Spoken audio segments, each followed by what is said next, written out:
Welcome to Rise and Thrive Women, journeying from surviving to thriving after abuse. We're your hosts, Susie and Heather, and we are so glad you're here.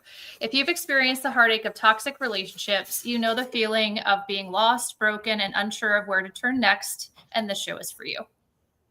We're here to inspire, educate, and empower women like you, no matter where you are on your healing journey.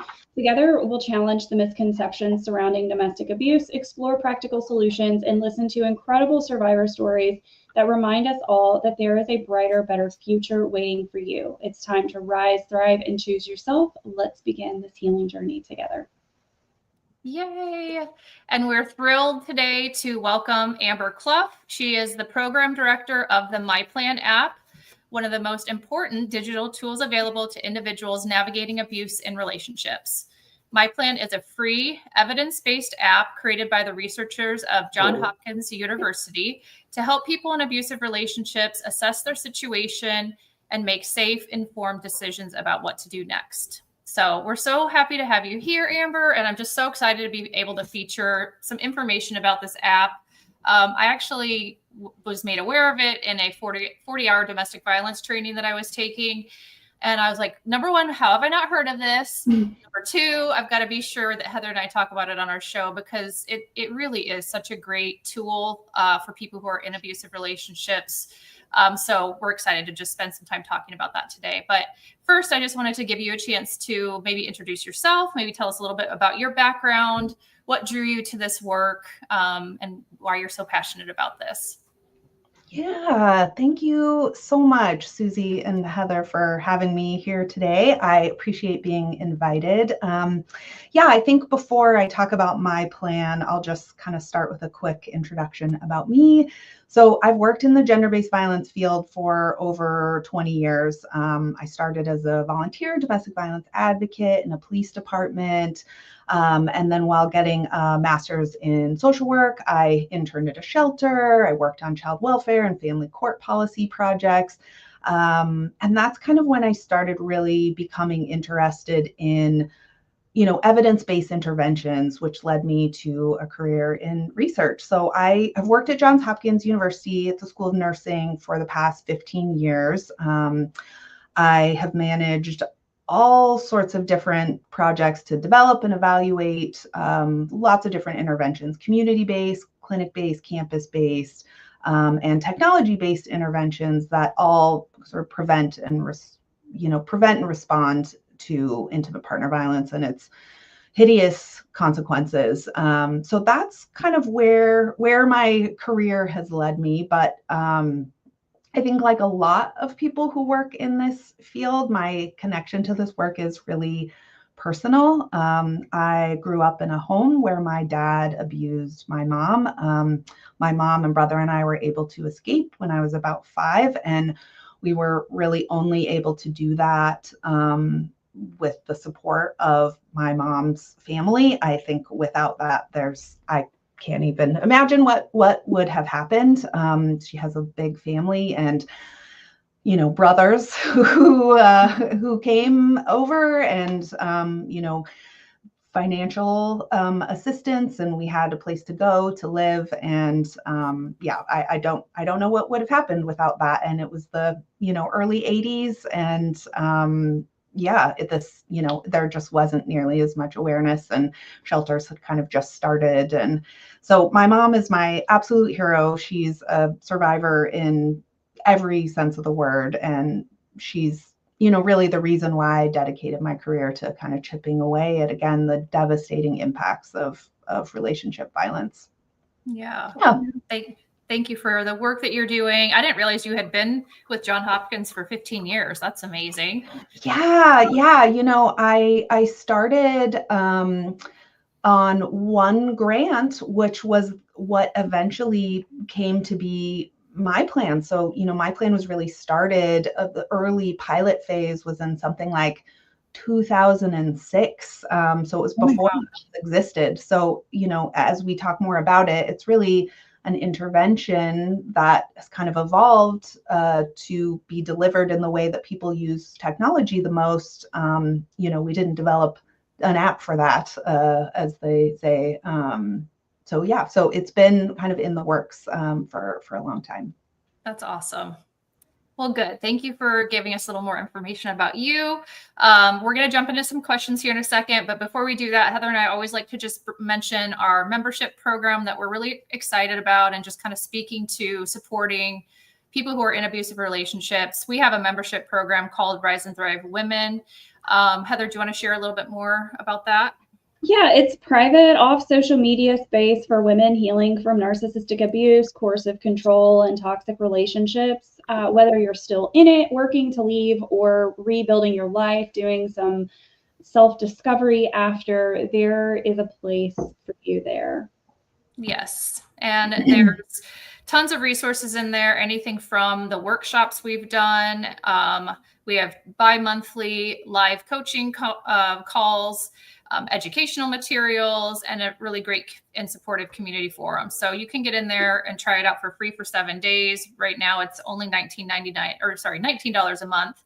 That price is going to be increasing at the end of September. So if you're interested, get in there now. And Heather and I also offer individual coaching in there as well at a deeply discounted rate. So it definitely pays for itself if coaching is something that you're interested in. So check it out.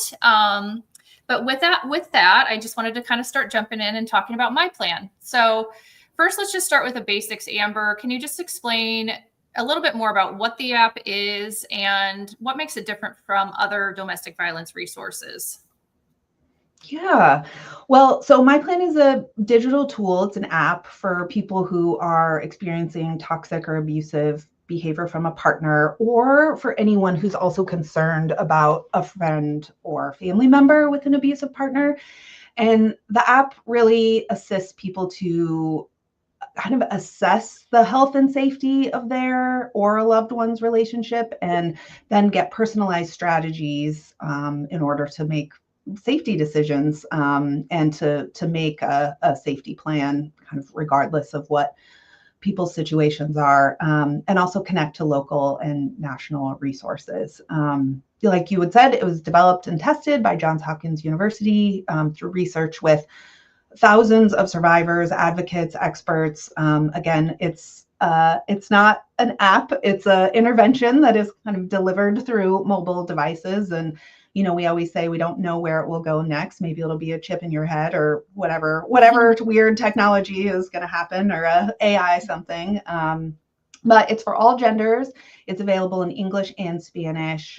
It's available on Apple devices, Android, and on web browsers as well. And it's free. So that's a little bit about that. Let's see. I think just kind of talking about why MyPlan was developed a little bit, it's, in kind of talking about what makes it unique is, I think, we know that the vast majority of people who are being abused by a partner don't reach out for formal services or help. They don't call hotlines. They don't go to shelters. They don't access DV programs. It's a very small number of people who are experiencing abuse who do. And even though, the research shows that DV survivors consistently report that accessing safety planning from trained advocates and providers is really effective at reducing violence and increasing well-being. But again, we know that most people don't do this. And so this is where digital resources like MyPlan can kind of help to reach more survivors, empower more people to reach out for support. So I think in that space, some of the things that make it unique is that, it's not a replacement for a DV advocate or actual DV service. And so when we kind of think about what makes it unique, I think about it in terms of other online resources or other, websites. And there's a lot of websites that have static safety planning information, which is great. Just there's tons of information out there. But really how MyPlan is different is that it tailors the safety planning information to the user's specific situation. So, if I have children, I'm going to receive in my plan information about safety for my kids. But if I don't have children, then I won't receive that information, and I won't have to sift through this laundry list of information that doesn't apply to me. Or if I'm LGBTQ and I have different risk factors that need to be accounted for when assessing for my safety, then different than someone in a heterosexual relationship, then, my plan delivers personalized information based on the user's input. And what research has shown, the research that we've done, is that, tailoring that is what really helps survivors to make decisions about their safety. And that's what an advocate does, is they do an individualized safety plan, which most static online information, or honestly, some of the other domestic violence apps that are out there, there's not many, the information isn't tailored to the user. So I think that's the biggest kind of factor, is that it's meant to really to be more like, again, is nothing like an actual DV advocate, but more mimic that kind of individualized safety plan. So that's one piece. I think sorry. I have more. I could talk about it all day. So no, we want to hear it all the details. I just, as you're talking, it sounds incredible. And I mean, the amount of value, the amount of time and effort to make it just right for users and still be a free app completely blows my mind. Absolutely. It's needed, it's necessary, but it is blowing my mind. Sorry, please continue. I do have a question, but if you want to pivot into like the science behind decision making, or you can keep talking, it's up to you. Yeah, I mean, I think the other things that make it unique is that it is evidence-based, and it's, it was developed with survivors and advocates, but it's also been rigorously effectiveness tested in research trials. This is not something that is done with a lot of resources, and definitely not digital resources. I was looking recently, and I think digital health apps, it's like less than 1%. There are hundreds of thousands, and it's something like less than 1% have been effectiveness tested. So, we followed over 1,000 people with abusive partners across, a year, and measured outcomes, and to see how MyPlan helps. Does it help? Does it hurt? What does it do? And this is super unique among interventions, particularly, again, any sort of digital health or behavioral health intervention. So, we have this research backing behind it, which again is pretty unique. And I think the other thing is that even though this isn't unique to DV advocacy, but we do see a lot of online content for survivors that is hyper focused on leaving a relationship. And, MyPlan really focuses on safety and well-being rather than leaving. There's so much messaging to survivors that leaving is the goal. And obviously that is likely the ideal outcome eventually, but it's not realistic. It's not safe for everyone. So we really try to be mindful of language and, have MyPlan be for people who are in all phases of a relationship, and to increase safety while still in the relationship or contemplating. So I think that's another piece as well. That's great. Yeah, it's really clear that so much time and effort and care went into the development of the app. So it's really, really neat to see. So I thought next we could just kind of walk our viewers through what they can expect when they open the app. So, if you can just kind of cover what some of the key features are. I'll pull up, I know you shared a little screenshot with me of what it looks like when you open the app. So can you just kind of walk us through some of those key features? Yeah, sure. So the first thing that happens when users come in and kind of get a little introduction is then they set a PIN code, which, to keep the app contents private. And then, the first thing to do is that users will answer questions about themselves and their relationship and kind of their situation. And this is used to tailor the contents of the rest of the app. So again, questions like, do you have kids? Where the answer will deliver different information for people who answer that yes versus people who answer that no. And then from there, the user can kind of explore sections, but the My Relationship section contains a series of different assessments and exercises that really help a user to see their relationship more clearly. Are they seeing red flags for abuse? Is their relationship dangerous? What does a healthy relationship look like? What are their priorities when making decisions about their relationship? One of the key features of MyPlan in how it was developed is it's really developed on the science of decision making.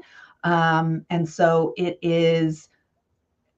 it's really meant to help people to move forward in making safety decisions, and that I can talk a whole bunch about the weird science about that more, but it's really meant to help people make decisions about their relationship and about their safety.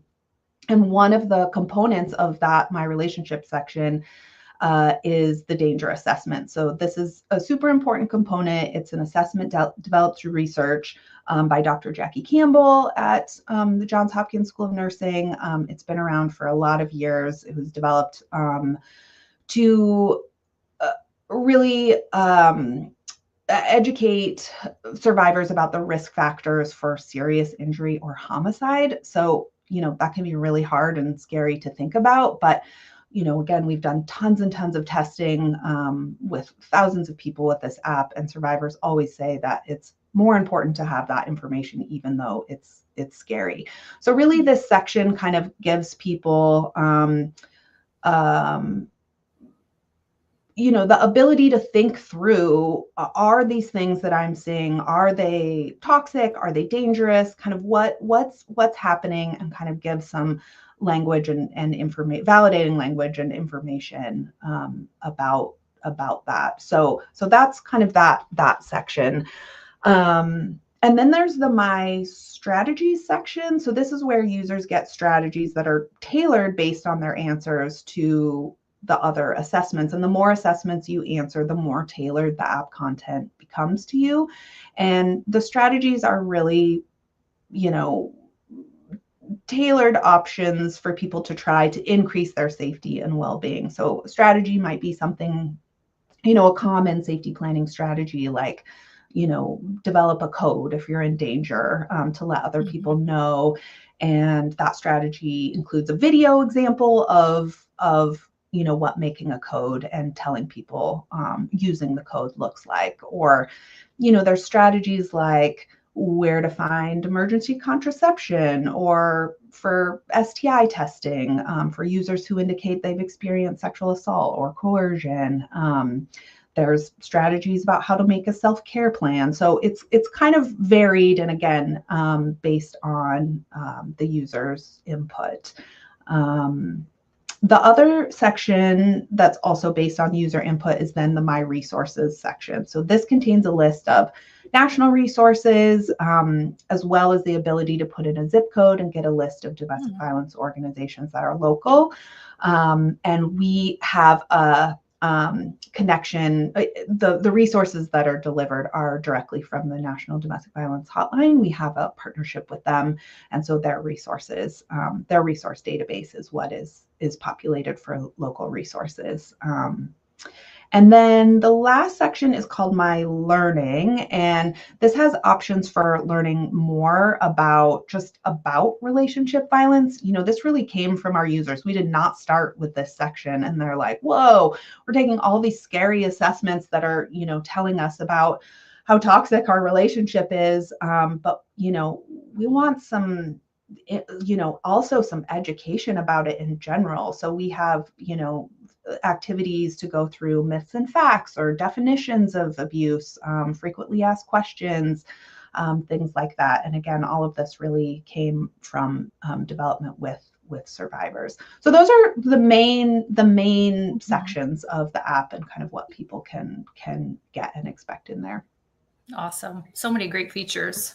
Yeah, I just want to say, so all of the things that you're talking about are the main struggles. Like even asking questions to get very specific about their experience That's helping, just for folks listening, that helps people who are in abusive relationships. This experience becomes normal for them, right? They become immune to the chaos that happens, and it's almost like a normal day for them, whereas someone from the outside could walk in and be like, oh my God, what are you doing?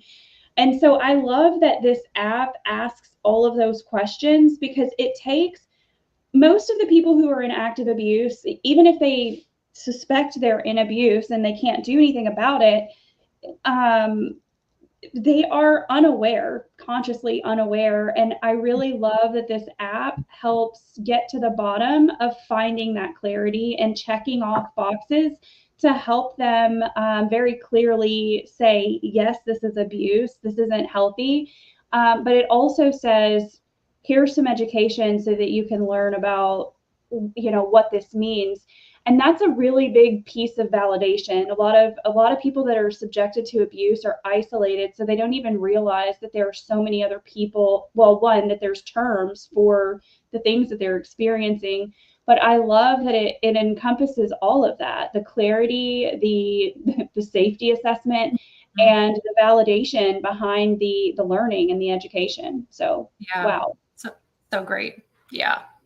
Yeah, it's in doing research with survivors for so long, I mean, sitting down with people and just having them say, if you are asking me these questions, this means this is happening to other people. This means that these are things that other people are experiencing. I mean, this is things that I've had survivors say a billion times is, oh my God, this is not just happening to me, or just by virtue of being asked the question. So going through the questions alone can be super, super powerful for people. For some people, they're like, yeah, I know this is awful and he's so dangerous. Like, tell me something I don't know, for sure. But for a lot of people where, you guys know by design, an abusive partner is making you think it's normal or it's your fault, or, all the things. Yeah, absolutely. So MyPlan is intentionally designed with, safety in mind. What are some of the built-in safety mechanisms that help survivors avoid risk while they're using this app, right? Because and I can't wait to share this on my other social platforms, because I get comments constantly like, I can't have a Zoom call or whatever, because they're not even allowed, their phones are being monitored constantly. And so with this MyPlan app, obviously it's on a phone, and if they're with abusive people, a lot of them through the phone. So could you help us understand what kind of safety mechanisms are in place to avoid those sort of risks? Yes. Yeah. Thank you for asking this. I mean, it's super important, like you said, to talk about survivors accessing any content on a device safely, as it is more common than not for people to monitor their partner's devices and online activity, abusive partners. So, first of all, we know that MyPlan will not be safe or accessible for everyone. We have worked super closely with survivors, advocates, tech safety experts to mitigate as much of the risk as possible, but there will always be risk. So I'll talk a little bit about kind of the built-in safety features to mitigate that risk. But, again, knowing that if somebody is monitoring a device, it's not going to be completely safe. So, I mean, the first thing is that MyPlan use is anonymous. There's no account set up. There's no identifying information requested. No data is ever shared. So you're not putting your name or any information into anything. We have safety information in the app stores and on our website prior to downloading or use, and kind of tech safety information. So we think about safety as being, before use, during use, and after use, basically. And so users, another thing that's a safety feature, it's accessibility, but also safety, is that it's available as a downloadable app or on a web browser. So, in our initial research, when we were testing with survivors, some survivors are like, I have a secret phone, work phone that I can totally use that he has no access to.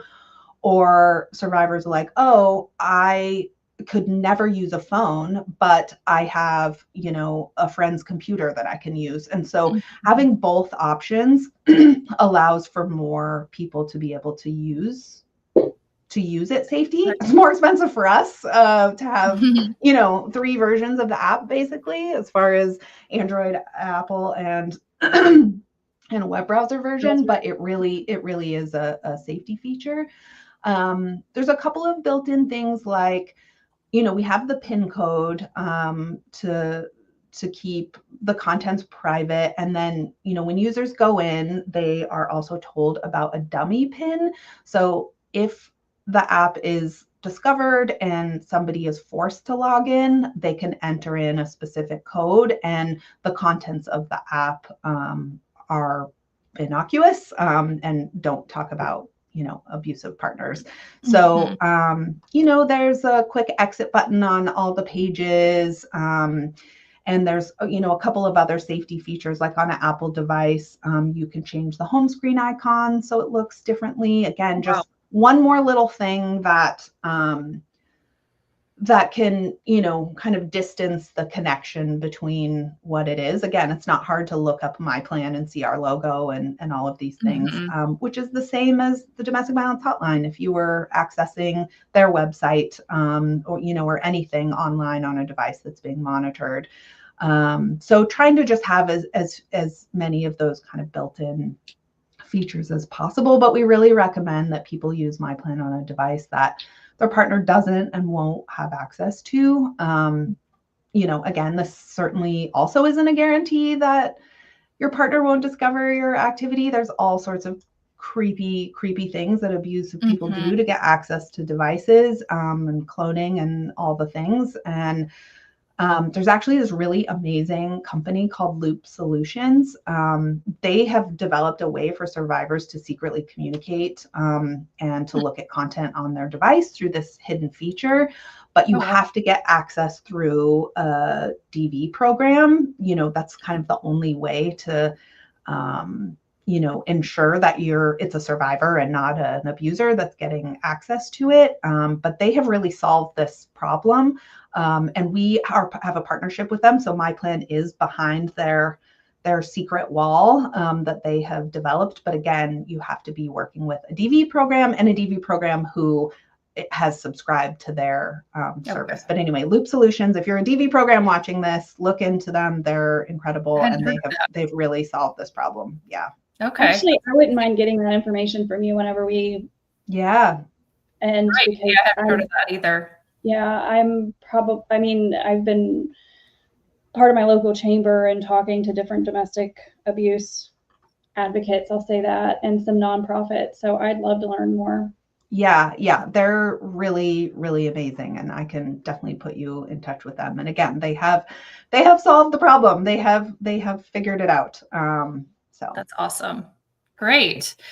Well, I'm sure as diligent as John Hopkins was and you were in developing the app, I'm assuming they're as diligent in kind of tracking the success rate or like the metrics of how this app has helped people in planning their escape safely. Is there anything that you're able to share there, just in terms of how the app has been helping survivors? Yeah. So again, we have these randomized controlled trials where we really compared MyPlan with users to people who use kind of more online static safety planning. And some of the main outcomes were that people who use MyPlan had, again, this whole science of decision making involved in the creation of the app, and that people had reduced decisional conflict, which increases our ability to move forward with decisions. And so, we had found that it really did what it was designed to do, which is kind of reduce that, uncertainty in kind of how to move forward next, and be able to move forward with safety decisions. It increased the number of safety strategies that that survivors use that was helpful for their safety and well-being. This was not an intended outcome, but it did increase the likelihood of leaving an abusive partner safely. So that was incredible, and again, not expected. And then for younger people in our samples, it reduced the risk of suicidality, which is humongous. Again, it's so connected to such a huge correlation with abuse. So that was also unexpected and good, promising outcome. And then I think besides the data, we hear from users all the time, and the most common words that we hear, and this is something you had said, Heather, is we hear that MyPlan gave me clarity, or it opened my eyes. We have users that say they didn't know about making a safety plan. They never thought about it before they stumbled across MyPlan, or it gave them the courage to make a change. And, we absolutely have people who say that it saved their life. And again, it's not going to do that for everybody, but it's one kind of tool in the toolbox that we're trying to, kind of reach more people with. Absolutely. Well, and it's at their leisure. I mean, it really is. It's incredible, but it's like when you're in active abuse, and one, how could you take the time out of your day and really think clearly about how the hell do I get out of this, when all you're doing is dealing with, not stepping on those landmines every day. But two, it's like you download the app and you answer the questions, and it's at their fingertips when they need it. So they don't have to be in it all the time, but it's almost like a constant reminder of when something happens, right? They have this MyPlan app that can be disguised as anything, and they can go to it when they feel like they need resources. And it's like it's at their leisure. So they have, they don't have to, they're not pressured by a person to get out right now because it doesn't feel safe. And I don't know, I think it's incredible, but I love that it provides that clarity, and it just gives them the safety of knowing it's there when they need it. When they're ready to leave, they can. And even if they don't leave, they still have some form of resources to feel safe in their body and figure out, how to survive while they're in this relationship. So, yeah, 100%. So in terms of domestic violence advocates, right, they're such a crucial part of healing journeys. How can advocates use MyPlan in their work with clients? I think we talked about it a little bit, but if there's any other information you have to share, we'd love to hear it. Yeah.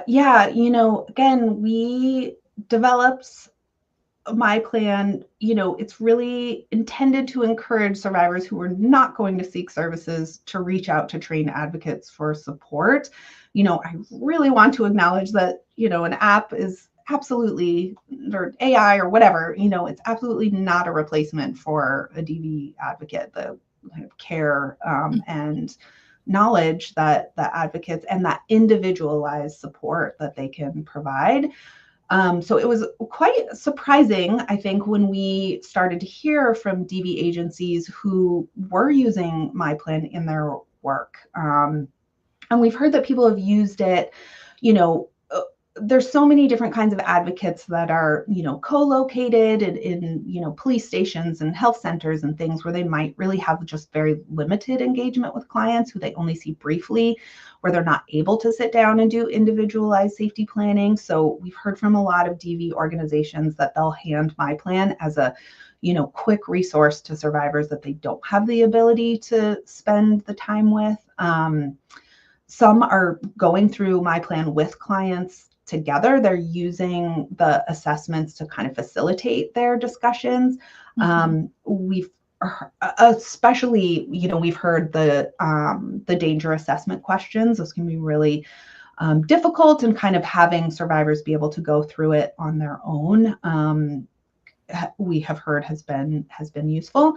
Some agencies are using it to train new advocates, and then we've also heard that people are suggesting it to their community partners. So when they work with folks in the community who aren't trained DV advocates, they're like, here is something that you can use as a quick hand to people resources if they're not interested or ready and connecting to us. So we have a toolkit. We worked with a number of advocates to develop a toolkit. It's on our website that has, again, kind of free resources to help integrate MyPlan into their existing services, kind of if and where it makes sense. Very cool. What about at the beginning of the episode, we talked about, potentially family members and friends being able to benefit from this app if they have a loved one that they're concerned about. Anything additionally you'd want to say there, and how this app can be a resource for those types of individuals? Yeah. Again, majority of people do not reach out to formal services. They tell a friend, they tell a family member. We know this very, very clearly. And so the first question that you are asked when you go into MyPlan is if you're using it for yourself or a friend or family member. And then you're taken to the friends and family version of the app.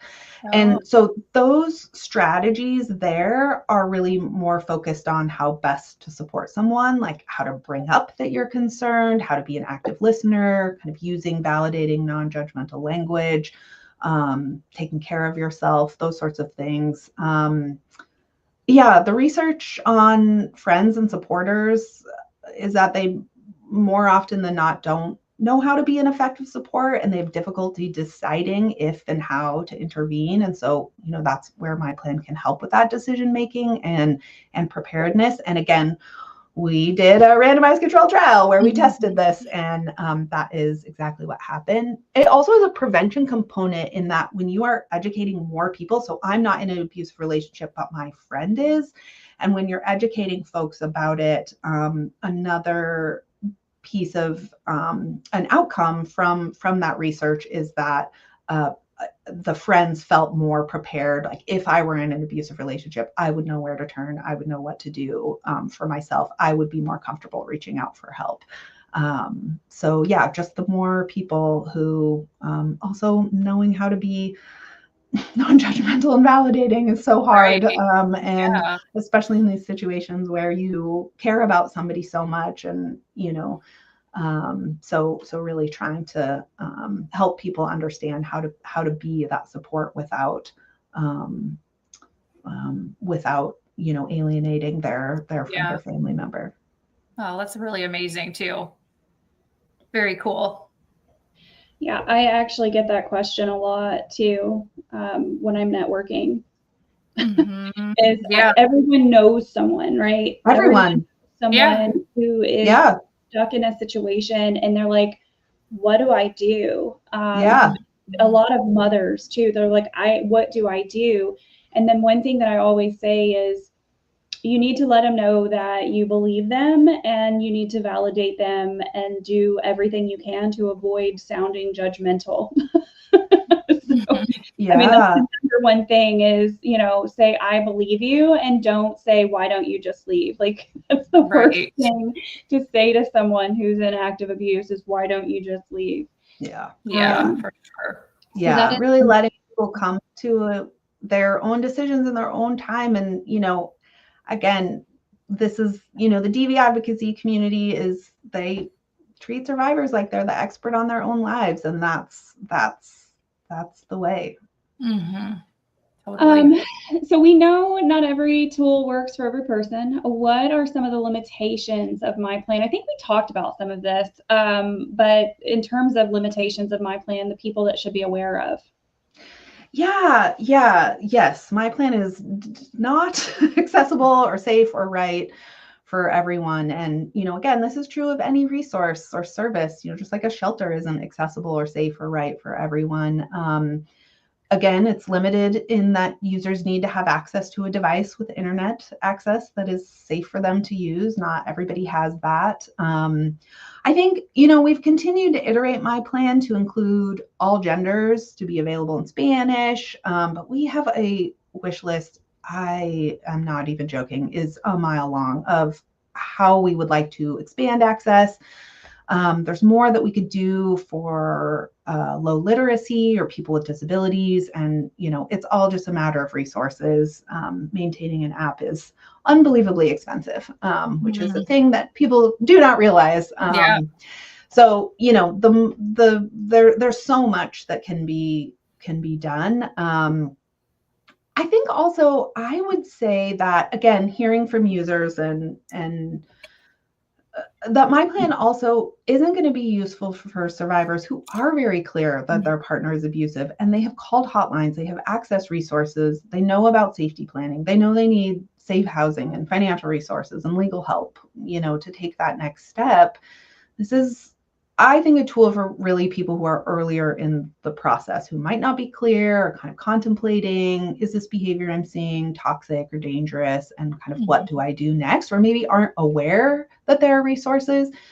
We definitely hear from people who are like, yeah, I've called the hotline 15 times, or I've worked with my local DV advocates. I need a safe place to live, and this isn't going to do that. Right. So really kind of getting more for that kind of more pre-contemplation kind of contemplation time. Yeah, that makes sense. Awesome. Well, this was such great information. I think it's going to be helpful to so many. So I'm so glad we were able to spend some time talking about it. Is there anything that we didn't touch on that you want to mention before we kind of wrap up and tell people how to find MyPlan? I forgot to mention, I feel like this is important, that I did not come up with MyPlan. This was all developed by, this started with the sort of genius idea of Dr. Nancy Glass. She's a global gender-based violence expert and my boss at Johns Hopkins University. And, she really had the foresight before iPhones existed that, kind of building this digital resource. And I just get to kind of execute the vision. Just want to shout out to her. Awesome. Good. Well, can you just share, if people do want to learn more information or access the app, I'm assuming App Store, but any other places people could look for just more general information about MyPlan? Yeah. Our website is myplanapp.org. You can go there to get information and to get the app, the links to all the different platforms. We have a blog where we put out information. There's kind of all sorts of stuff on there. You can follow us on social media, MyPlan app, on all the things, and can definitely email us with any questions or feedback. We love to get feedback, and we're are constantly iterating and incorporating feedback. And there's a contact form on our website, or our email address is info@myplanapp.org. Great. What about support efforts? Like, I used to work in technology implementation, so I'm in the back of my mind, I'm like, how is this funded? Is there a way that we can support the effort? I mean, this is a really amazing tool. Is there a way to support the initiative? Yes. Oh my gosh. And again, this is a whole nother 2 hours of conversation about our very not sustainable funding, not sustainable. Yes. So we have a donation link on our website, and which goes through Johns Hopkins, but comes directly to us. And so we do get donor support, which is very helpful. And, other than that, we have grants and various other slap together things, trying to keep it going. But it is, it's interesting, the funding landscape. People love to fund things that are new and innovative, and less so on things that are established and maintenance, turns out. So yes, but yes, we have donor support, and there's a link on our website, and we would be thrilled for any amount of support. Awesome. So I know that wasn't on the questions, but That was a I good think question. it's important that we push that. These sort of things, these nonprofit, these free things, they are paid somehow, some way, some form, and it takes people who actually personally cares deeply about the work and making sure it's accessible to people. So I just wanted to make sure we got that out there.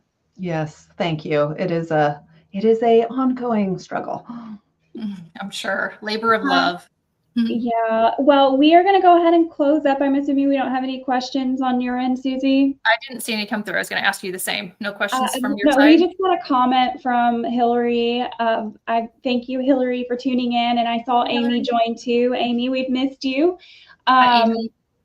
So Hillary was just praising the tool and thanking you for the work and having it available for people to use. Awesome. Yeah. So thank you all for joining us on this episode of Rise and Thrive Women. We hope today's conversation has inspired you to take charge of your healing journey, whether it's a new perspective, renewed hope, or the courage to move forward. It is something worth celebrating. And remember, your story is still unfolding and your past does not define you. Within you lies strength, power, and limitless potential. So embrace it. Trust and follow your intuition with courage. Be bold, be brave, and always trust yourself.